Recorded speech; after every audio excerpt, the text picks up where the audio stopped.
नमस्कार, आप देख रहे हैं G94 न्यूज। स्वागत है आपका हमारे खास बुलेटिन स्पेशल रिपोर्ट में। देखिए छोटी बड़ी खबरें हमारे इस खास बुलेटिन में। बदेसर क्षेत्र में गौचर बीला नाम और सरकारी भूमि पर अवैध मिट्टी खनन का मामला लगातार बढ़ता जा रहा है। आरोप है कि भूमाफिया और खनन माफिया प्रशासन की मिलीभगत से रात 11 बजे से सुबह 5 बजे तक जेसीबी मशीनों से अवैध खुदाई कर रहे हैं। सांवलियाजी रोड और अनगढ़ बावजी की मंगरियों से मिट्टी निकालकर प्लॉटिंग में भराव किया जा रहा है। स्थानीय लोगों का कहना है कि कई बार शिकायत और खबरें चलने के बावजूद कार्रवाई नहीं हो रही है। आरोप है कि बड़े नेताओं के संरक्षण के चलते प्रशासन मूक दर्शक बना हुआ है। बदेसर उपखंड के ग्राम न्यायालय और तहसील कार्यालय के बाहर लगा एक हरा भरा नीम का पेड़ अब सूखने की कगार पर पहुंच गया है। स्थानीय लोगों का आरोप है कि पास में लगे वाईफाई उपकरण के विकिरणों के कारण पेड़ पूरी तरह प्रभावित हुआ है। लोगों का कहना है कि जहां भीषण गर्मी में आमजन इस पेड़ की छांव में बैठकर राहत लेते थे, वहीं प्रशासन ने इस गंभीर मुद्दे की ओर कोई ध्यान नहीं दिया। मामला क्षेत्र में चर्चा का विषय बना हुआ है।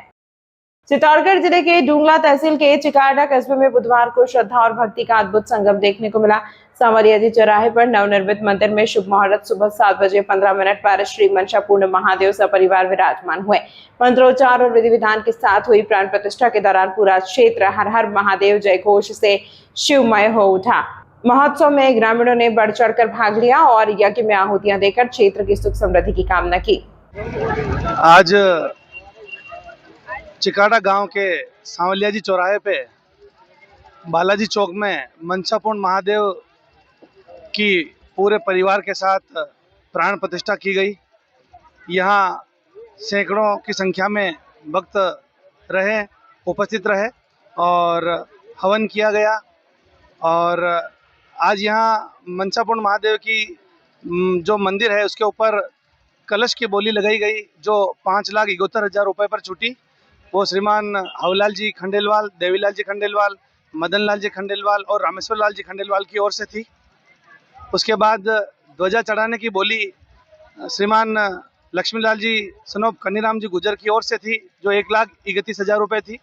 और महाआरती की बोली 1,05,000 रुपये थी। श्रीमान नाना लाल जी सुथार, मदन जी सुथार और किशन जी सुथार की ओर से थी। सैकड़ों की संख्या में भक्त मौजूद थे। उनके सामने कलश भी चढ़ाया गया, ध्वजा भी चढ़ाई गई और महाआरती भी की गई।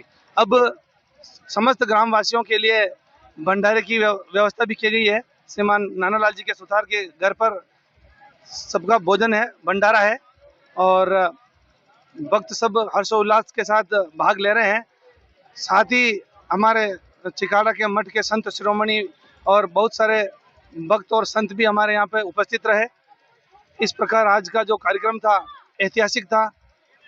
ऐसा कार्यक्रम गांव में पहले बहुत ही कम देखने को मिला है। जैसा आज गांव के लोगों ने बढ़ चढ़कर कार्यक्रम में भाग लिया, वो एक यादगार पल है जो हमेशा लोगों के जहन में जिंदा रहेगा। इस बालाजी चौक में सभी भक्त हमेशा आरती के लिए शाम को जो सैकड़ों की संख्या में इकट्ठे हो जाते हैं और भक्तों में काफ़ी भगवान के प्रति बढ़ चढ़ करके लगन और मेहनत से जो लोगों ने काम किया, भगवान के प्रति जो लोगों की श्रद्धा है वो दिन दिन बढ़ती चली जा रही है। और चमत्कारिक बालाजी के यहाँ हर काम चमत्कार के रूप में एक से बढ़कर एक ढंग से होता चला जा रहा है। इसी के साथ बहुत बहुत धन्यवाद। निगाह धाम स्थित मुक्ति साधना आश्रम इन दिनों श्रद्धालुओं की आस्था का प्रमुख केंद्र बना हुआ है। संत शिरोमणि श्री 1008 श्री बाल योगेश्वर महाराज जी के आशीर्वाद से 2 महिलाओं को पुत्र रत्न की प्राप्ति होने पर परिवारों में खुशी का माहौल है, जहां बच्चों का मुंडन संस्कार विधि विधान से संपन्न कराया गया और स्वामी जी का ऐसा आशीर्वाद लिया गया। इस अवसर पर श्रद्धालुओं ने भक्ति और उत्साह के साथ अपनी आस्था व्यक्त की। हमीरपुर में एक लेखपाल पर खतौनी सुधार के नाम पर रिश्वत मांगने का आरोप लगा है।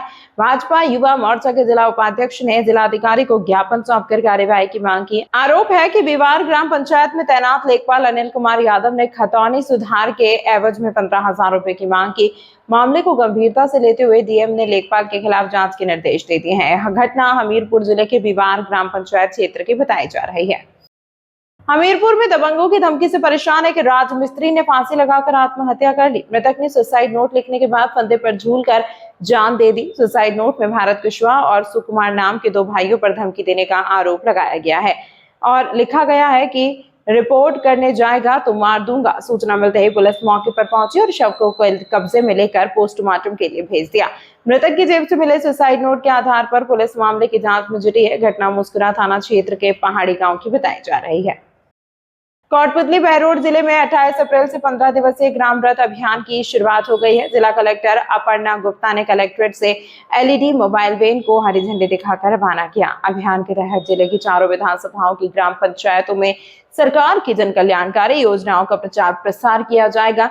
ग्राम रथ के माध्यम से कृषि, पशुपालन, ऊर्जा, राजस्व, ग्रामीण विकास समेत 13 विभागों की योजनाओं की जानकारी ग्रामीणों तक पहुंचाई जाएगी। अभियान का उद्देश्य ग्रामीण क्षेत्रों तक विकास योजनाओं की जानकारी पहुंचाना और आमजन की भागीदारी बढ़ाना है। राजस्थान सरकार के द्वारा ग्राम रथ अभियान की शुरुआत 28 अप्रैल को की गई है। ये अभियान 15 दिवस तक चलेगा, जिसमें विधानसभा वार रथों को रवाना किया गया है और ये रथ अपनी अपनी विधानसभाओं में घूमेंगे और सरकार के 13 विभागों की योजनाओं के बारे में लोगों को प्रचार प्रसार करेंगे और जो लोगों के आमजन के सुझाव हैं, आकांक्षाएं हैं, उनको भी एकत्रित करेंगे। इसके साथ साथ हर शाम में संध्या चौपाल की भी व्यवस्था कराई जाएगी, जिसमें लोक कलाकारों के द्वारा भी उसमें कार्रवाई कराई जाएगी। कार्यक्रम का मुख्य उद्देश्य क्या है? मुख्य उद्देश्य है कि राजस्थान सरकार की जो भी फ्लैगशिप योजनाएं हैं, जो भी अलग अलग विभागों के द्वारा जो भी लोगों के लिए किया जा रहा है, उसको लोगों तक पहुंचाना, आखिरी व्यक्ति तक पहुंचाना और जो मार्जिन पे भी जो व्यक्ति है उस तक उनको पहुंचाना और लोगों की जो महत्वाकांक्षाएं आकांक्षाएं हैं उनको भी हम तक पहुंचाना। ऐसी तमाम महत्वपूर्ण खबरों के लिए देखते रहिए हमारे साथ G94 न्यूज।